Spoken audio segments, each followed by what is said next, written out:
வைகுண்டம் அல்லவா.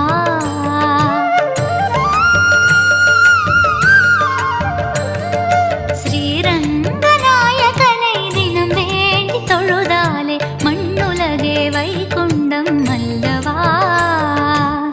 திருமகள் அருளுடன் செல்வங்கள் பெருகிடும் மனதினி